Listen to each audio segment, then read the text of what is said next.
Good evening, everyone, and welcome to the Brian Crombie Radio Hour on Saga 960. So I came across this fascinating post about a mom who decided to volunteer in Ukraine in the war effort. And I had to reach out to her and find out what was going on. I want to introduce you all to Danica Stanciu. Danica, welcome to the show. Thank you so much, Brian. And good evening to all of your listeners. So tell me, what's going on here? You just gave up your life and decided to go to Ukraine and volunteer in the war effort? As I speak to people about it, I'm beginning to describe it as a service sabbatical. I decided to take some time after my children went to university to reflect personally and professionally, and then found an opportunity to join an effort that I feel very deeply about, which is supporting Ukraine in its war against Russia. So what did you do? What'd you do? Well, may I actually start where the story starts, which is 33 years ago. Please. When I think about this journey, it actually began with another war, and that was Croatia's War of Independence. So I grew up in the Upper Peninsula of Michigan, not too far from Sault Ste. Marie. Okay. My mother's family, French Canadian, came over at the end of the 19th century. My father's family, however, is Croatian. And it was the first time with Croatia's war, I was 15 years old in 1991, you can do the math, that it really made me question, what does it mean to be a Croatian beyond the annual pig roast that we held, as well as the potica we would bake, holiday bread at Christmas? And it began for me a journey that resulted in a number of things. I went to Croatia not too long after the Dayton Accords. I wanted to see it for myself. I'm third generation, and I was the first of my family in years to go back. And I took the night train from Munich to Zagreb. And it was not unlike my experience going to wartime Ukraine. We stopped at the border, and a number of soldiers entered. And they all, Brian, looked like any one of my uncles. I handed them my passport, and they saw that certainly I was an American with a very Croatian name. Yep. Danica actually translates to Danica, which means morning star in Croatian, a name my paternal grandmother gave me. The man looked at me. He understood it was my first time in Croatia and said to me, Dobro došli u Hrvatsku. Welcome to Croatia, and gave me a big bear hug. And I have to say, I was smitten. After that followed a gap year teaching English in the Czech Republic. I studied Eastern European studies at the University of Michigan, and I even married a man from Romania. Very cute soccer player I met while in Europe, with whom I had two fantastic children. And so I would like to say that this journey began with that journey many years ago and a lifelong love affair with East Central Europe. Okay. So fast forward almost 30 years, and I am a media executive at Politico. Your listeners might be familiar with Politico. They actually have a team in Ottawa covering politics and policy, as well as Washington, D.C. and Brussels. And I worked on the business side, so I was not a journalist. I've spent a career in B2B sales, business to business sales, and I was developing what I would call the 7-year itch. The 7-year itch. The 7-year itch. I had been there through COVID. Politico was just purchased by a fantastic organization called Axel Springer, a large German media company, and it just felt like it was the right time for something new. This happened to coincide with when my children were, one after another, graduating from high school and going to university. So it began an idea with, hey, it's probably a good time for me to make a transition. But I felt called to do something meaningful with that time. Rather than just sit on a beach for a couple of weeks and start looking for a new job, I felt interested in volunteering, and I didn't know what that would be. But I began to think about this, and this was in the fall of 2021. Okay. My son just started his last year at high school, and Axel Springer purchased Politico. So And you're then going through a February, transition anyway. that's right. I was going through a natural transition, and again, wanted to mark that time and take stock of 20, almost 25 years in the workplace by taking a step back, perhaps reconnecting with myself, my passions, my interests, and giving myself a sabbatical. You know, I recently Most people would go to Bali or, Hawaii or, maybe the Taj Mahal or something like that. Your sabbatical was in Ukraine. My sabbatical was in Ukraine. And as I said, I was thinking about this, and then February 24th, 2022, and I immediately knew I had to go. I just immediately knew. I was drawn to the moral clarity, David versus Goliath, democracy versus autocracy, my own deep interest in East Central Europe. It became immediately clear to me that I needed to go, but I didn't know how or what I would do. And then I saw through my connections in Romania that many Ukrainian refugees were going to Romania. Right. So Romania, which shares a pretty large border with Ukraine, welcomed over 1 million refugees in those early days. And given the Romanian husband I was telling you about, I've spent 20 years going back and forth to Romania. I speak Romanian, though I don't speak Ukrainian or Russian. And I saw a friend of mine who was volunteering at a community center that was set up to help Ukrainian refugees. A lovely place in the outskirts of a town called Cluj, Romania, which is fairly large, about 3 hours south of the Ukrainian border. She was posting pictures on Instagram, going to the food pantry, collecting donations, and helping the almost exclusively women and children. Men between the ages of, I think now 16 and 60 are not allowed to leave Ukraine. So it was almost all women and children. Yep.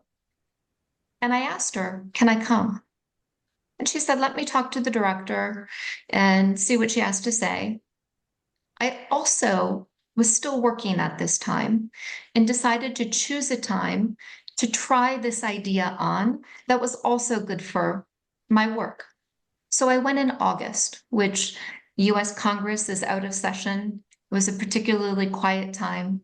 I decided to take a couple of weeks of vacation and then worked remotely for a couple of weeks.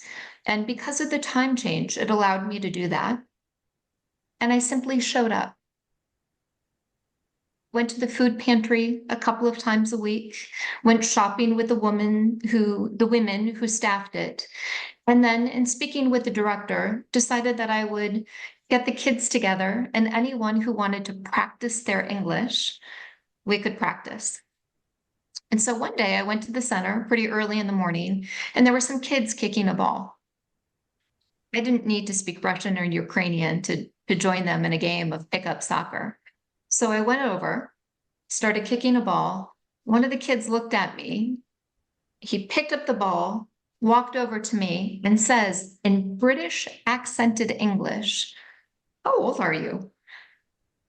I said to him, "I'm 46.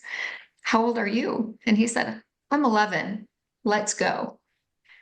And I will tell you, that was it. I was in love. You were smitten again. I was smitten again. And I spent nearly a month with kids in English conversation, a couple hours a day. I would organize excursions to the Botanic Garden, to the park, take them out for pizza, simply speak in English. Got all sorts of questions from the kids. And we just talked about very ordinary and normal things. And after that experience, I said, I'm going to do this. I'm going to go to Ukraine and I will find a way that I can make a positive impact. And so you did. And so I did. So And I so returned. you came back to Washington? I came back to Washington after that month. That was in August of 2022. And then I began to prepare, Brian.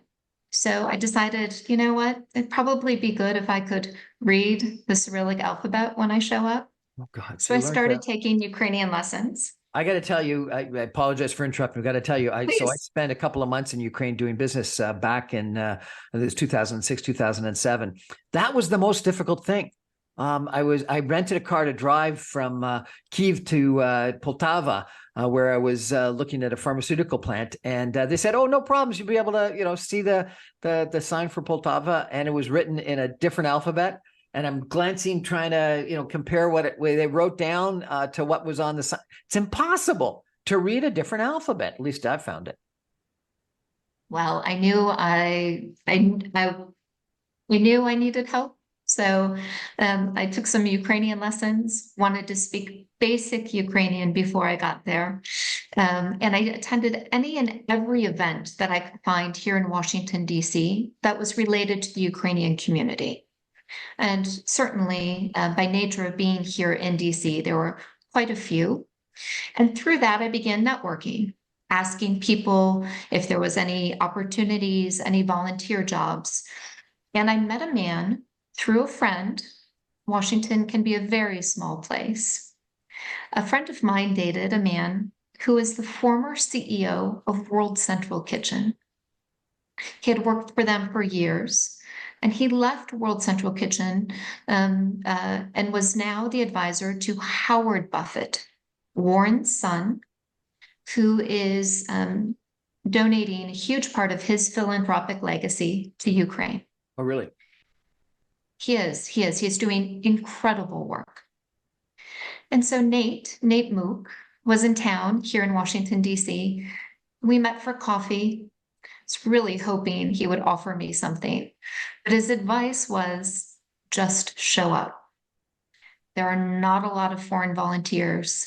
Just show up. I'll connect you with some people and you'll figure it out.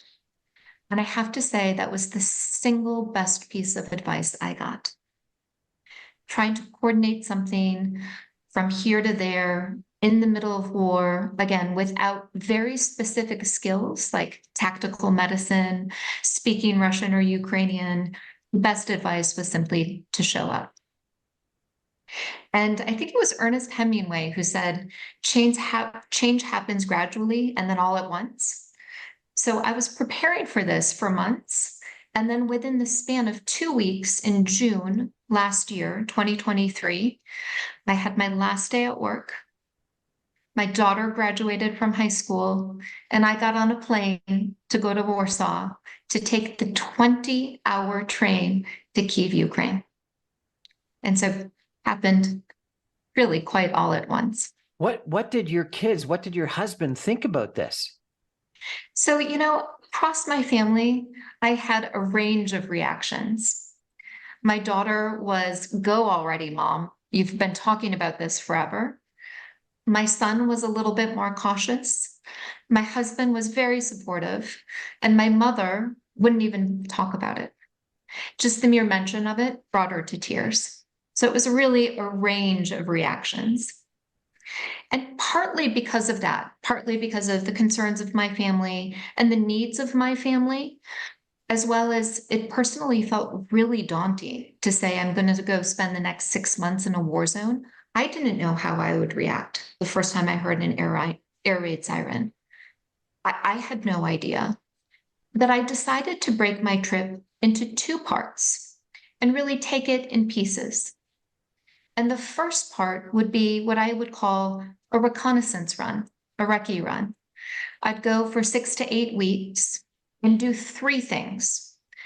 The first one is visit all of my friends that I made in Romania while I was working at the center, including that little boy who asked me how old I was. His name was Dima, and he was there with his mother and baby brother, and they decided to return to Ukraine in the fall of that year because it was simply too hard on the family to be separated.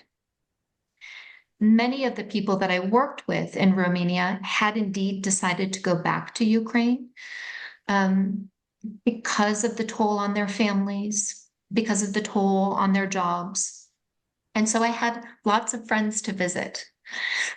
I also wanted to network and meet as many people as I could to find a role that would be a good fit for me. So in addition to traveling and network, I decided to volunteer anywhere and everywhere I could. It was almost like speed dating. I'd volunteer at a construction site one weekend.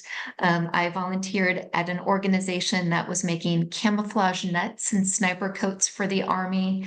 I did anything and everything that I could, not on the front lines. So that was a commitment that I made to my family. All in Kyiv?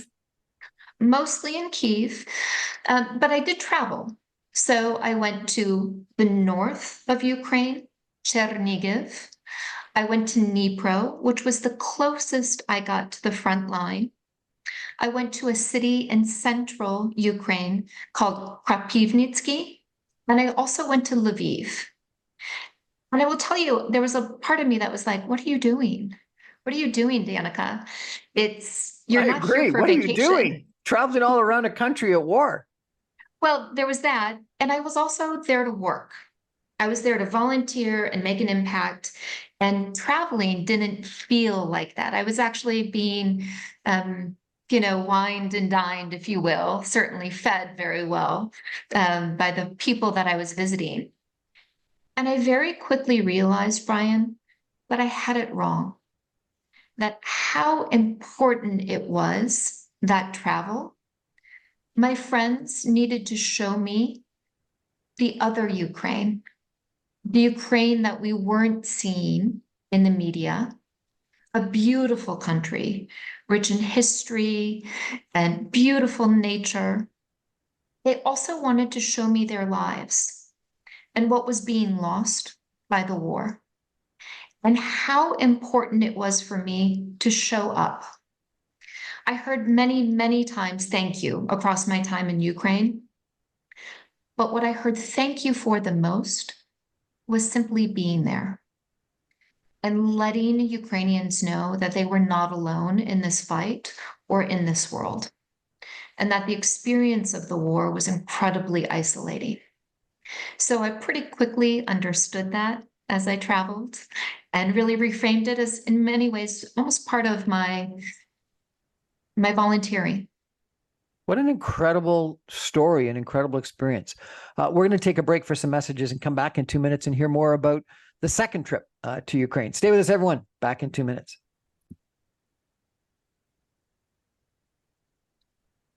Welcome back, everyone, to the Brian Crombie Radio Hour on Saga 960. We're hearing a fascinating story tonight from Danica Stanciu, who is originally from Michigan's Upper Peninsula. She now resides in Washington, D.C. She's built a career in business-to-business sales in information technology, healthcare, media industries, etc. She's a mom to 2 children, Nicholas and Elena, both whom are currently in university.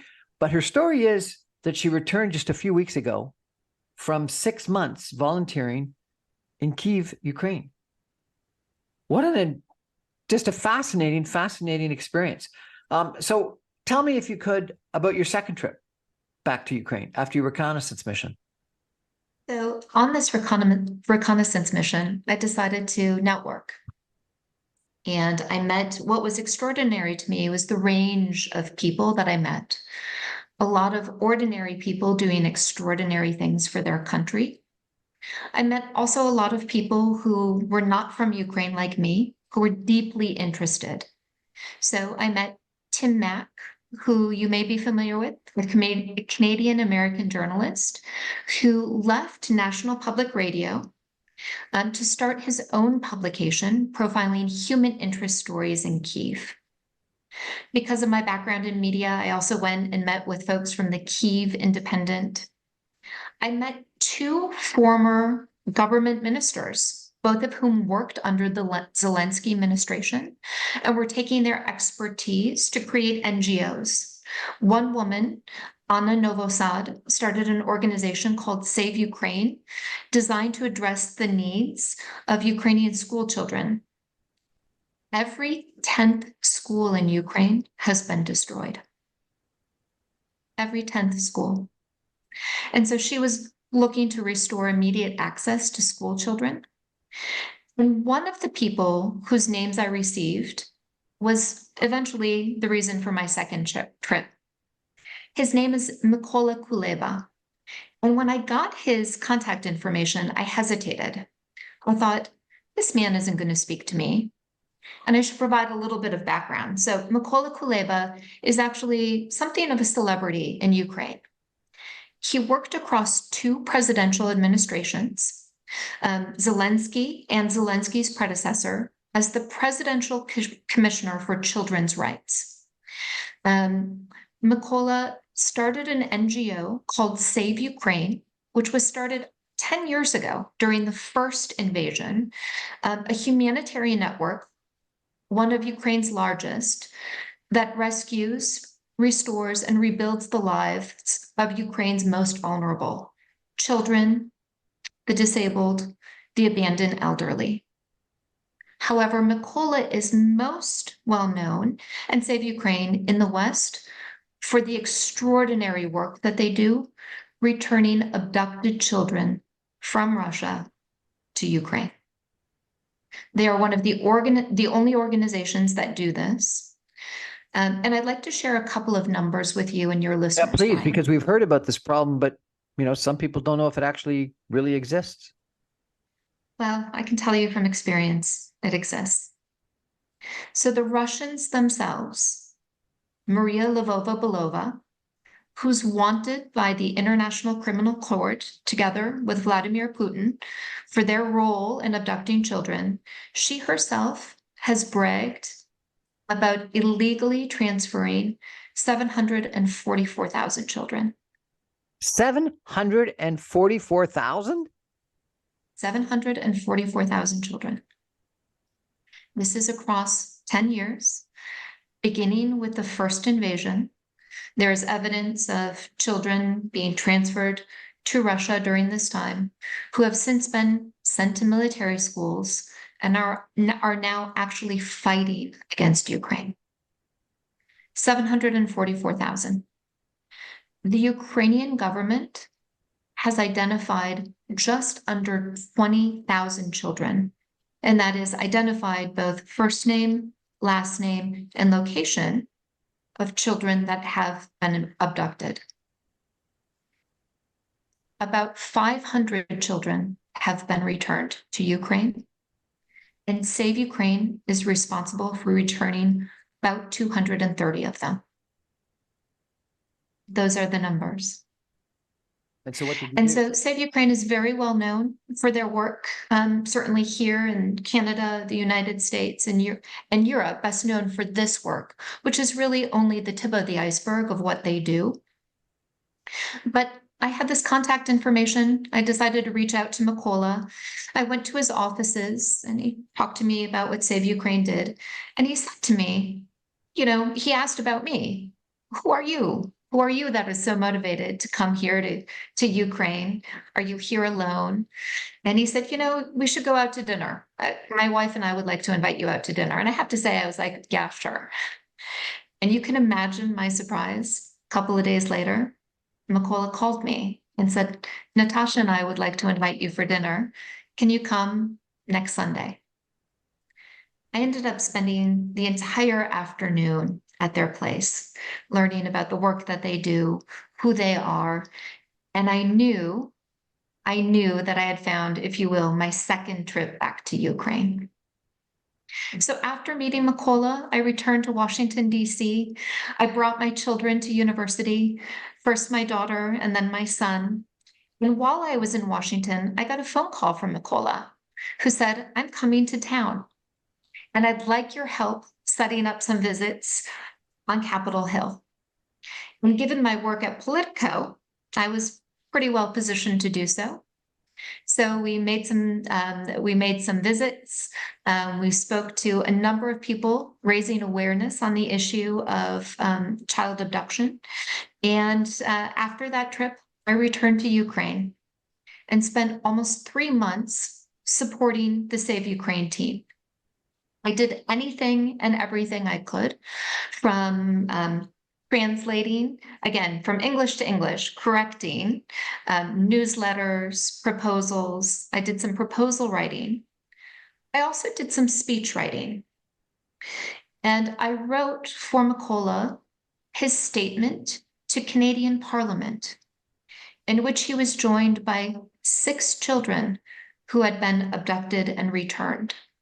And they testified, sharing their experiences. And I will say it was one of the most powerful and moving experiences of my life. Really? I had not heard their stories directly before. And I also helped write a couple of similar statements for UK's Parliament and EU. And had someone told me, Brian, at the beginning of this journey, that I would end up spending the better part of 50 hours behind a desk every week, I don't know if I would have started out. But that's where I ended up, and felt like I made the impact I was intended to make, assisting this organization in their incredible mission. Where did you stay? Where'd you live? So I got an Airbnb in central Kyiv. I was right in the center, and I was very thoughtful and purposeful about where I chose to live. So I mentioned I took Ukrainian lessons, and my teacher was pretty familiar with Kyiv, and she was also familiar with the patterns of drone and missile attacks. I should say Kyiv, I chose Kyiv in part because it's very well protected by air defenses, although we've seen that they're not perfect across the past few weeks. But knowing this, she suggested that I stay in the center of the city, that many of the drones and missiles are shot down as they enter the city proper, and that indeed a lot of the danger doesn't come from the drones and the missiles themselves, but from falling debris. And therefore, it would be better to stay on a lower floor rather than in one of the many, many high rises. Kyiv is a city of 3 million people with lots of skyscrapers, but I chose to stay in an old building on a low floor, and indeed felt quite safe. Really? So, one can rent a place on Airbnb in the middle of a war in the middle of Kyiv and feel safe. One of the most common questions that I got is, what is it like? Exactly. What's it like to be in the middle of a war? Day to day in Kyiv? And I have to say, it's like living in a state of cognitive dissonance all of the time. Kyiv is an objectively beautiful city. It really is. I've been there, as I told you, and I just think those domes that are going down that hill, the churches, that square in the middle of the city, the opera house. It's gorgeous. It's gorgeous, and it's both ancient. So those domes, Saint Sophia is over 1,000 years old, and very modern. Modern office buildings. You can pay Apple Pay on the metro. You can pay QR code ordering your cup of coffee, and there's excellent food and coffee in Kyiv. I got excellent produce, arguably better than the Whole Foods down the street here on Capitol Hill. I could order sushi by delivery. I would regularly get my hair done and get an excellent massage. And almost every night, I could almost set my watch to it. The air raid siren would go on, and there would be a drone attack or a missile attack. And I would follow, like many others in Kyiv, a number of Telegram channels. And the amount of information is astounding. So it would be like, hey, you, downtown Toronto, take cover. The drones are headed your way. Hey, Mississauga, careful. It's pointed in your direction. Air defenses will go off shortly. It was at that level of detail that you could follow and understand what was happening. So in many ways, very technologically advanced. There were a couple of times that I indeed was scared. I was there during the largest drone attack The attack began at 2:30 in the morning and ran for almost 6.5 hours. It concluded just before 9 a.m. And I had a hair appointment. I was going to get my hair cut the next morning. And I thought, for sure, this isn't happening. We were up all night with incredible explosions, and the curfew or the air raid siren had just lifted. And so I sent a message to the hotel where I was going to get my hair cut. And they said, oh, no, we're waiting for you. And I walked out into the street, blurry-eyed, just like everyone else, but life resumed. Life goes on. Life goes on, and I will say that if I can think of anything, it's the resilience of the Ukrainian people. I had a couple of times indeed that I was scared, but I will tell you, Brian, I think what certainly kept me there is somehow I knew I was exactly where I should be, doing exactly what I should be doing. I felt so gratified and fulfilled by the experience that it never really crossed my mind to leave. Indeed, I have to say I was heartbroken when I left. It was certainly a lot of mixed emotions. I left Kyiv. It was very, very tense. People knew that a large attack was coming. And indeed, 2 weeks after I left was a missile attack that killed dozens of people in the capital. The same place where you could order sushi for delivery and get your hair done.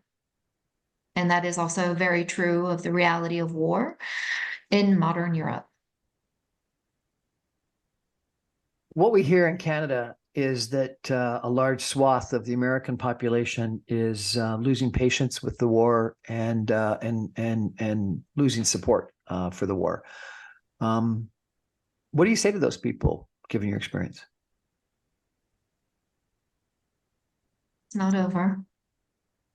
It is certainly in our interests as Americans, those who believe in democracy, liberty. It is in our interest that the Ukrainians win this fight. They're not asking for our soldiers. They're asking for our support. They are the ones who are giving their lives. I also wish that we had a better understanding of what foreign aid actually means. 90% of all aid that is given to Ukraine actually stays in the United States. It pays for and helps fund the jobs that so many Americans work for in the defense industry. And really, most of that aid benefits America. And I really wish this narrative was better told. What do you think of Vladimir Putin? Rather than talk about Vladimir Putin, I really hope that one day the stories of the vast network of incredibly brave Russians and Belarusians who are resisting his regime and his policies. You know, occasionally I get the question, how do the kids come back? How do they get them back? And the details of that are secret.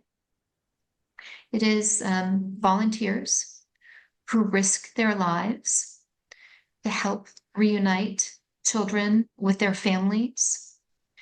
These same volunteers who may be motivated by religious reasons, by political reasons, are also shepherding out Russians and Belarusians whose lives are in danger for resisting the regime.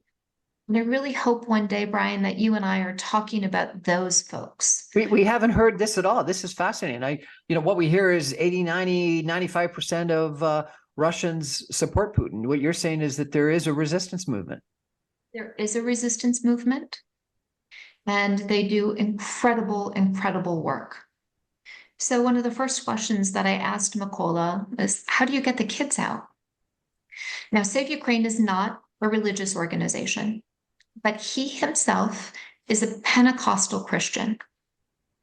and he has ties through the church to similar organizations in Russia and Belarus. It is like an underground railroad, a secret network of individuals who help Ukrainian refugees, abducted children, and like I said, dissidents of the regime find their way to safety. I don't know more than that, except that I do know several have been jailed, their lives threatened for the work that they do. It is incredibly secret, and those details are kept rightly on lockdown. But I do hope that story is told one day. Danica, this has been a fascinating conversation. Would you recommend your experience to others? I absolutely would. Now, I understand that going to volunteer in a war zone might not be for everyone, but I recently spoke about this experience to a room of about 50 people. And I asked by a show of hands, how many people had actually taken a sabbatical?